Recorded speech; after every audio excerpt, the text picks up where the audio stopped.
इस वीडियो में हम लोग 10th का फर्स्ट चैप्टर रियल नंबर पढ़ेंगे।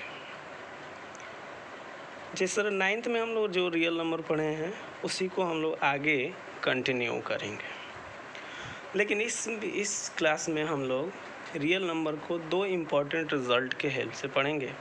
फर्स्ट रिज़ल्ट होगा वो होगा यूक्लिड डिवीज़न लेमा, और दूसरा रिज़ल्ट होगा फंडामेंटल थ्योरम ऑफ अर्थमेटिक। तो हम लोग पहला रिज़ल्ट पढ़ते हैं यूक्लिड्स डिवीज़न लेमा। देखो ये नाम है, साइंटिस्ट का नाम है, मैथमेटिशियन है, नाम है। डिवीज़न जो सिंपल डिवाइड का रूल होता है, जैसे 5 को 12 से डिवाइड करो तो 2 आएगा, ये 10 आएगा, ये क्या हो जाएगा 2 रिमाइंडर। दूसरा लेमा जो होता है इसका मीनिंग होता है कि एक प्रूव किया हुआ स्टेटमेंट होता है जिसका हम लोग यूज दूसरे स्टेटमेंट को प्रूव करते हैं। और प्रूव्ड स्टेटमेंट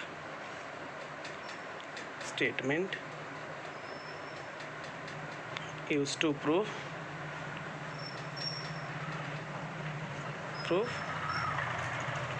अनदर स्टेटमेंट। इसके यूज करके हम दूसरे स्टेटमेंट को प्रूव करते हैं। तो अब देखिए ये रिज़ल्ट क्या कहता है कि if A and B are any two positive integer, मान लो कि ए और बी दो पॉजिटिव इंटीजर है सच दैट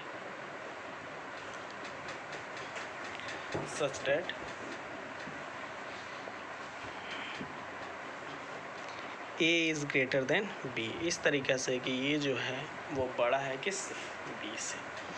तो when A is divided by B, जब हम लोग ए को किससे, बी से डिवाइड कर रहे हैं, then it gives the quotient Q and remainder R। और मान लो कि उसका रिमाइंडर क्या है, R। Then A is equal to क्या होता है, BQ प्लस R होता है, वेयर यही हम लोग का मेन जो इक्वेशन है यूक्लिड्स का वो वेयर R का जो वैल्यू होता है वो 0 के इक्वल होता है या उससे बड़ा होता है, लेकिन B से क्या होता है, छोटा होता है।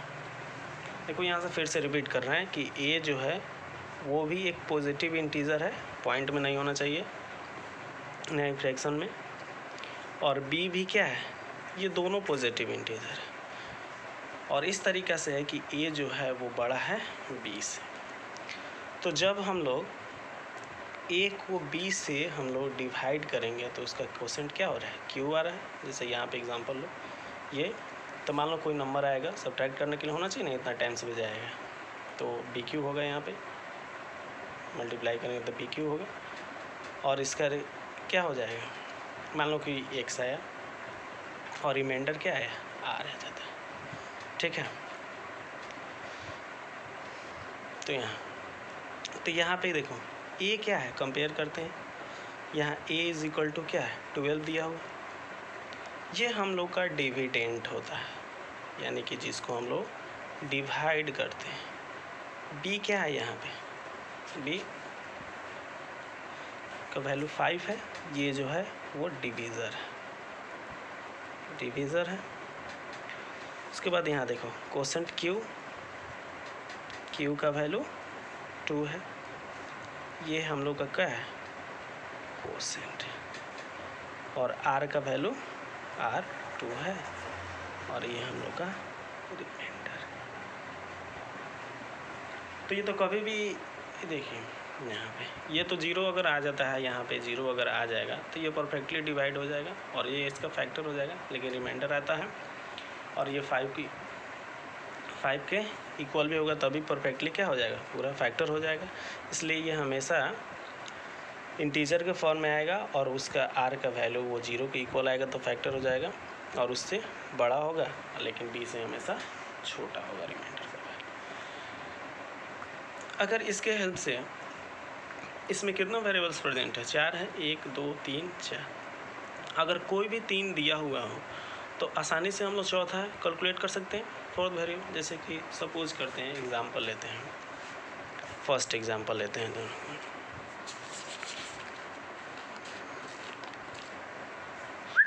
जैसे एक क्वेश्चन यहाँ पे लिखते हैं, by what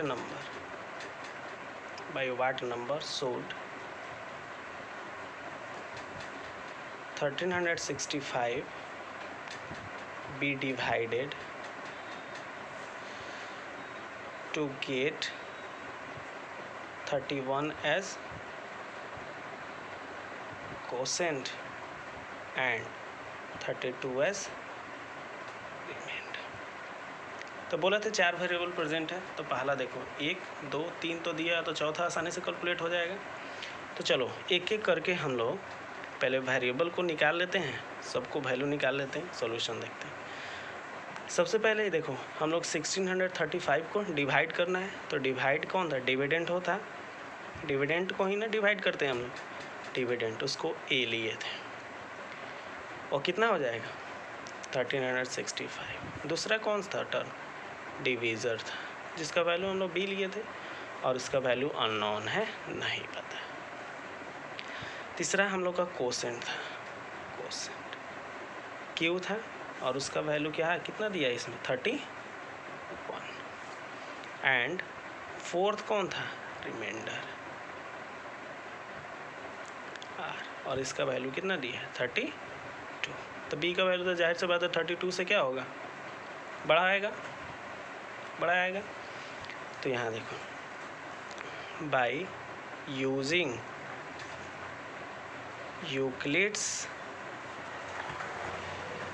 division lemma, Euclid division lemma का यूज़ करते हैं हम लोग। क्या होता है equation, a is equal to B Q plus R होता है, तो सबका अपना अपना वैल्यू रख लो। 1365, बी नहीं पता है, क्यू का वैल्यू 31 प्लस 32। इसको हम लोग क्या करते हैं, इधर कैंसिल कर दो, ये 3 हो जाएगा, घटा देते हैं तो ये 3 हो जाएगा, ये 3 और 1 इक्वल टू बी इंटू 31, इसलिए B is equal to 31। Divide करते हैं 31, ये 4 टाइम्स में जाएगा तो 4 और 124, 1 1, ये 3 है और ये क्या हो जाएगा 9, ये कैंसिल हो गया, ये 3 3 9 कैंसिल हो, कितना हो जाएगा 43। इसलिए आवर रिक्वायर्ड नंबर जो होगा क्या हो जाएगा, आवर रिक्वायर्ड नंबर इज 43, यानी कि जो वो नंबर 43 होगा जिससे हम लोग 1365 को डिवाइड करेंगे तो 31 कोसेंट होगा और 32 रिमाइंडर होगा। सिमिलरली हम लोग दूसरा क्वेश्चन देखते हैं। दूसरा क्वेश्चन निकालते हैं, इसी में क्वेश्चन होगा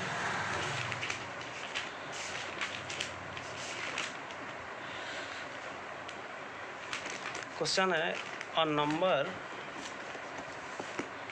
इसी पे क्वेश्चन देते हैं।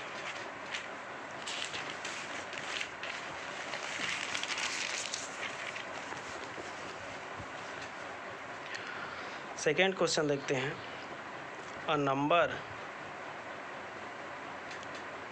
when divided by 73 gives 34 as quotient and 23 as remainder। तो क्या कर रहा है कि फाइंड द नंबर, ठीक है। तो सॉल्यूशन सिमिलरली सबका एक एक करके हम लोग क्या करते हैं, वैल्यू कैलकुलेट करते हैं। यहाँ देखिए, और नंबर जो जिस नंबर को डिवाइड करना है वही नहीं है, यानी कि डिविडेंड पहला जो टर्म आता है हम लोग का डिविडेंड होता है वो ए है, उसका वैल्यू अननोन है, यही निकालना है। दूसरे का डिवीज़र, कितना से डिवाइड कर रहे हैं हम लोग, डिवीज़र 70, ये हम लोग का बी है और ये 73 दिया हुआ। तीसरा जो है वो कोसेंट क्यू है और उसका वैल्यू कितना कोसेंट दे रहा है 34। एंड रिमाइंडर इसका आर कितना आया है रिमाइंडर हम लोग का 23। तो इक्वली डिवीज़न लेगा, देखो 3 वेरिएबल दिया है, चौथा आसानी से निकल जाएगा। From Euclid's division lemma A is equal to क्या होता है B Q plus R. A का वैल्यू तो निकालना ही है हम लोग, ये 73 इंटू 34 प्लस 23, यहाँ से मल्टीप्लाई कर लो, 73 34 12 28 29, ये 9 हो जाएगा और ये 21 2 18 और ये 3 21 2 7 7 12 7 28 29 3 3 9 7 21 2 9 9 18 3 1 4 24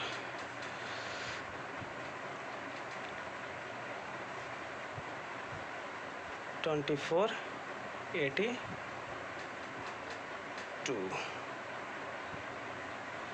प्लस 23 और ये कितना आ जाएगा 5 और ये 10 और ये 5 हो जाएगा, ये 25। इसलिए आवर रिक्वायर्ड नंबर इज 25, यह हो जाएगा। इस तरीके से हम लोग अब नेक्स्ट वीडियो में हम लोग पढ़ेंगे application of Euclid division lame.